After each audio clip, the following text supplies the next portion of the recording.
La motion de rejet présentée excellemment par ma collègue Obono ne signifie pas que le débat que nous commençons aujourd'hui ne nous intéresse pas, vous l'aurez compris. C'est tout le contraire. Sauf que d'une loi prétendument de confiance, en vérité, vous nous proposez une loi de méfiance. Et tout de même, malgré ce que vous affirmez, Madame la Ministre, l'exécutif exige de la part du législatif des règles qu'il ne s'appliquera pas à lui-même. Et c'est scandaleux. Du moins pour nous, ça fait une tache sur cette proposition de loi.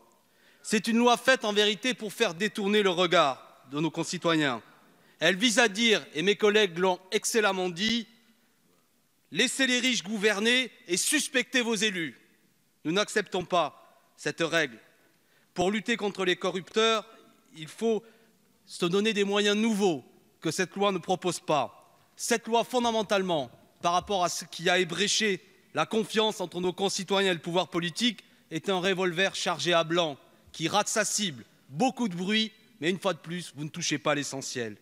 Certes, des parlementaires ont mal agi. Ils doivent être punis. Qui le conteste ici? Certainement pas nous. Mais la confiance naîtra d'abord dans la possibilité que le peuple retrouve des droits nouveaux, notamment celui de contrôler les élus. Et le paradoxe de votre loi, c'est qu'elle utilise un vocabulaire, confiance, transparence, éthique, mais aucun droit nouveau n'est attribué pour nos concitoyens. Aucun, fondamentalement. Le grand absent de votre loi, madame, c'est le peuple. Écoutez ce que nous vous proposons.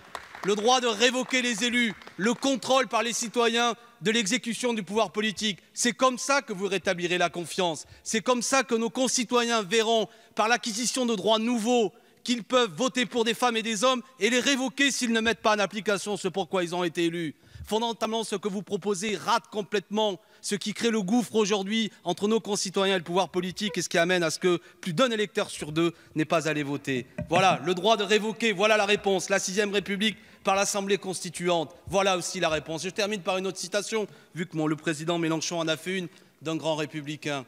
C'est celui pour répondre à ceux qui souriaient tout à l'heure quand mon collègue Bastien Lachaud évoquait notamment l'effet désastreux de l'argent. Je vous en donne une citation. L'amour de l'argent est la racine de toutes sortes de mauvaises choses. Et c'est le pape François qui le dit. Merci, Monsieur Corbière.